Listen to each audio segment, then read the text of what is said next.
চলে গিয়েছিলাম রাজস্থানের আজমেরে। এটা ঠিক ঘোরার ব্লগ নয়, তবে আজমেরের বিভিন্ন জায়গা সম্পর্কে ছোট ছোট ব্লগ আসতে চলেছে। আজকে প্রথম পর্বে রইল আনাসাগর। আনাসাগরে ঢুকতে গেলে এখন টিকিট কেটে ঢুকতে হয়। আগে এই টিকিট কাটার ব্যবস্থা ছিল না।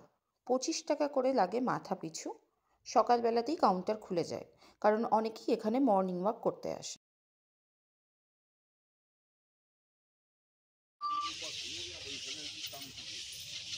আজমেরের অন্যতম দর্শনীয় জায়গা বলা যেতে পারে আনাসাগর।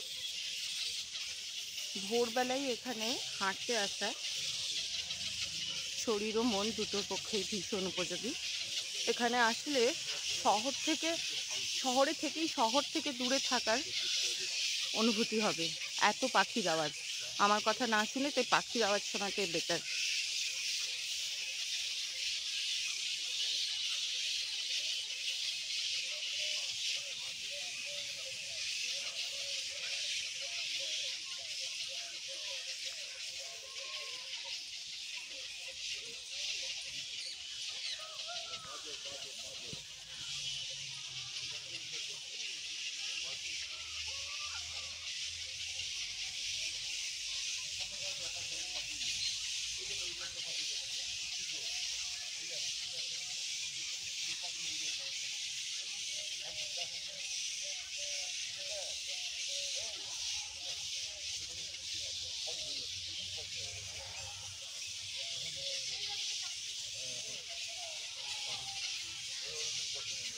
এই গাছটায় অজস্র বাদুড় ঝুলে আছে।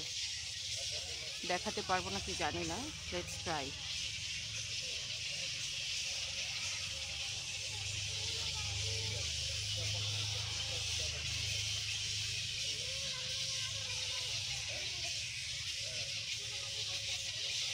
এই গাছটা ভর্তি বাদুড়।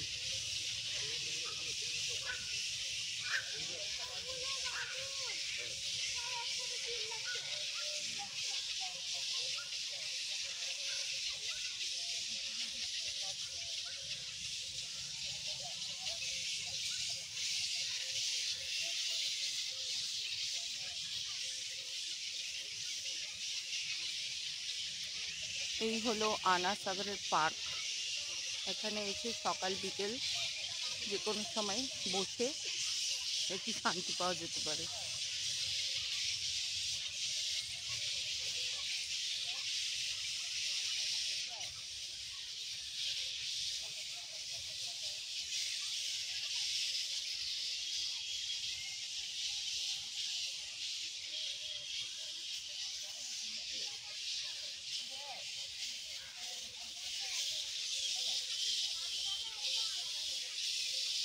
বাদুড় বাদুড় বাদুড়, দেখানো যাবে কি বাদুড়? বোঝা যাচ্ছে কি না কমেন্ট বক্সে কমেন্ট করবেন। পরে আমি একটা স্টিল ছবি ভিডিওর শেষে অ্যাড করে দেওয়ার চেষ্টা করব। এই পুরো গাছটাতে বাদুড় ঝুলছে। আরো জুম করে, আরো জুম করে, এই যে এই যে কালো কালো যেগুলো দেখা যাচ্ছে, এগুলো সমস্ত হচ্ছে বাদুড় ঝুলছে।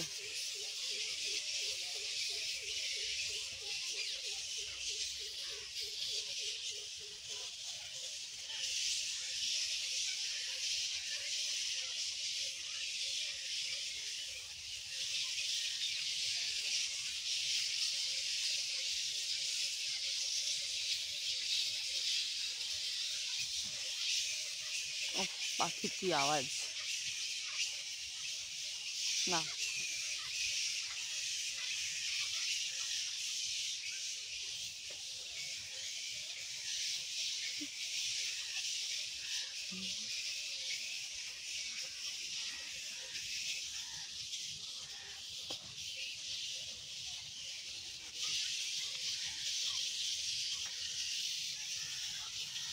অসাধারণ ভিউ।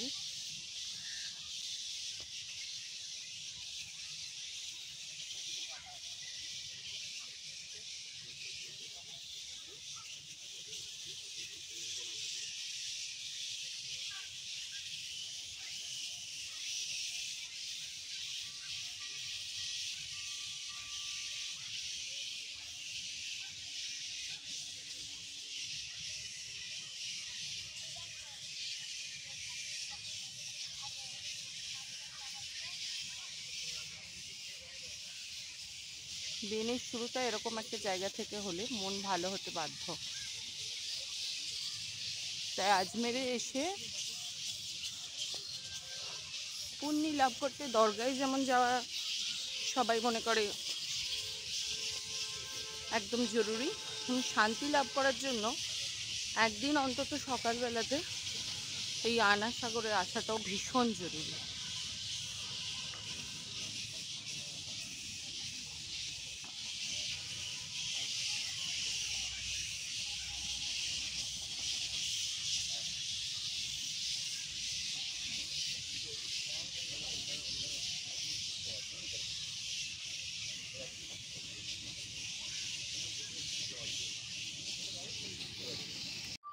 কিছুটা এগুলি এরকম আনা সাগর বারাদারির ইতিহাস লেখা একটি ফলক পাওয়া যাবে শ্বেতপাথরের। সেখানে মোটামুটি আনা সাগর বারাদারির ইতিহাস লেখা আছে।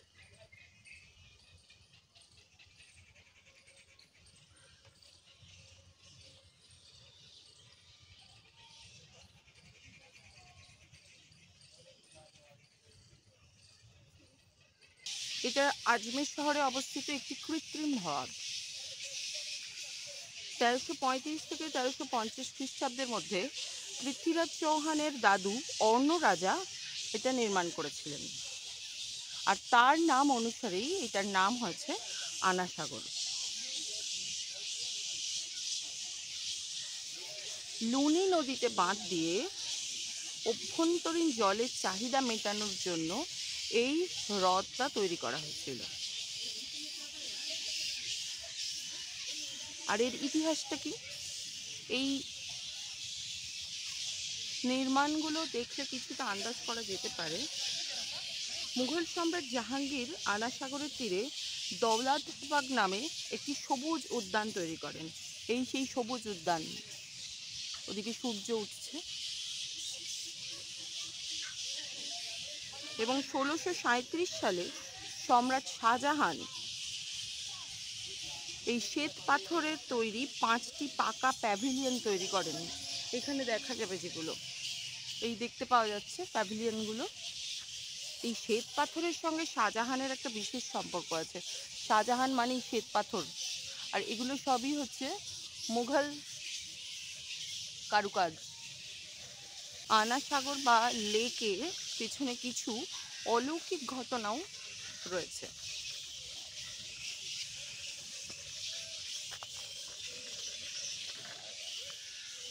অলৌকিক ঘটনা হচ্ছে বিখ্যাত সুফি সাধক মাইনুদ্দিন চিশতি, যিনি গরিব নওয়াজ নামেও পরিচিত, আজমেরের আনা সাগরের তীরে বসতি স্থাপন করেন। তার আগমন এই অঞ্চলের ক্ষেত্রে একটি বিরাট গুরুত্বপূর্ণ অধ্যায় বলে মনে করা যেতে পারে। তখন শাসক পৃথ্বীরাজ চৌহান আর মন্দিরের পুরোহিতদের মধ্যে চলছিল বিরোধিতা, কিন্তু সেই বিরোধিতা সত্ত্বেও খাজা মাইনুদ্দিনের উপস্থিতিতে এবং তাদের যারা অনুসারী ছিলেন তাদের কার্যকলাপ, তারা যা কাজ করতেন মানুষের জন্য, তা কিছুটা অলৌকিক কাজ বলেই মনে করা হতো, যা এখানকার জনগণকে ভীষণভাবে প্রভাবিত করেছিল। সুফি সাধককে আনা সাগরে প্রবেশই নিষিদ্ধ করা হয়েছিল প্রাথমিকভাবে। তখন তিনি কথিত আছে যে অলৌকিকভাবে এই বিস্তৃত জলাধারের জলকে অদৃশ্য করে দিয়েছিলেন। এর ফলে কি হলো না, আজমেরের যে জনবসতি সেখানে ব্যাপক আতঙ্ক তৈরি হয়েছিল, এবং শাসক যিনি ছিলেন এবং স্থানীয়দের মনে খাজা মাইনুদ্দিন চিশতির যে অলৌকিক তার ক্ষমতা রয়েছে সেই বিষয়ে বিশ্বাস করতে সাহায্য করে এই ঘটনা। এই সময়ে এই অলৌকিক ঘটনার দ্বারা প্রভাবিত হয়ে অনেকেই ইসলাম ধর্মাবলম্বী হয়েছিলেন, ইসলাম ধর্মে কনভার্ট হয়েছিলেন বলে কথিত রয়েছে। সামনে যে প্যাভিলিয়নটি দেখা যাচ্ছে এটি তৃতীয় প্যাভিলিয়ন। কথিত আছে এটা দিল্লির দেওয়ানে খাস অনুকরণে বানানো হয়েছিল। এরপর থেকেই এখানে খাজা মাইনুদ্দিন চিশতির যে প্রভাব, সেই প্রভাব বিস্তারিত হয় এবং এখন আজমের কিন্তু খাজা মাইনুদ্দিন চিশতির দরগার নামে সারা পৃথিবীতে সুপরিচিত। সারা পৃথিবী থেকে লোক আসে এখানে ওই দরগার মাথা ঠেকতে, যদিও তা সম্পূর্ণভাবে ধর্মীয় বিশ্বাসের ওপরেই টিকে রয়েছে। তবে অনেকের কাছ থেকেই এরকম শোনা গেছে যে তারা বিভিন্নভাবে উপকৃত হয়েছেন। আপনারাও আসতে পারেন এখানে।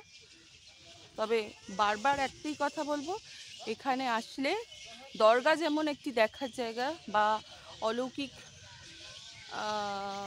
বিশ্বাসের জায়গা, মানুষের বিশ্বাসের জায়গা, যে সেখানে আসলেই হয়তো তাদের বিভিন্ন মনস্কামনা পূর্ণ হবে, কিন্তু আমি বারবার বলবো আনা সাগরে আসাটাও কিন্তু ভীষণ জরুরি। এখানে আসলে আপনি একটা অদ্ভুত শান্তি পাবেন, শহরের মধ্যে থেকেও শহর থেকে দূরে থাকার একটা অনুভূতি পাবেন। আনা সাগরের জলে কিন্তু প্রচুর মাছ রয়েছে। এখানে ক্যামেরাতে কতটা দেখা যাচ্ছে আমি জানি না, কিন্তু হ্যাঁ ওই যে মাছগুলো ঘুরে বেড়াচ্ছে, মাছ ও সাপের সহাবস্থান।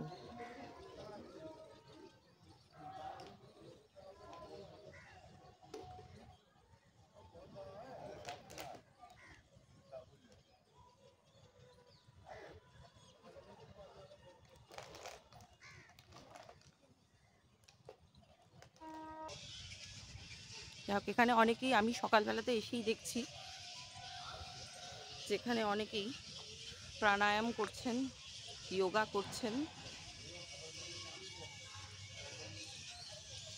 সূর্য সবে উঠছে, ঘড়িতে এখনো 7টা বাজেনি। জায়গাটা কিন্তু যথেষ্টই বড়। এই জায়গাটাতেই ওই 5টি প্যাভিলিয়ন তৈরি করা হয়েছে, শাহজাহান তৈরি করেছিলেন। কিন্তু এই জায়গাটি ছাড়াও আনা সাগরের চারিপাশ দিয়ে ঘোরা যেতে পারে, সুন্দর হেঁটে বেড়ানোর জায়গা রয়েছে, ব্যারিকেড করে দেওয়া হয়েছে। তাহলে আজমেরে আসলে আনা সাগর কিন্তু অবশ্য ভ্রমণের একটি জায়গা, ভোরবেলা বা বিকেলবেলা। এইটা পশ্চিম দিক, ফলে সানসেট এদিকে হবে। সানসেটটাও কিন্তু একটা দারুণ দর্শনীয় জিনিস হবে। আর এইটা পূর্ব দিক, সবে সূর্য উঠছে।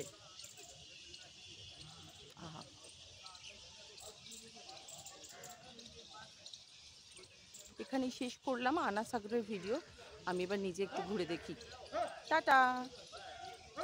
আরও কিছু ছোট ছোট ব্লগে আজমেরের অন্যান্য জায়গা নিয়ে বেশ কিছু তথ্য থাকবে। সাবস্ক্রাইব করুন আমার চ্যানেল।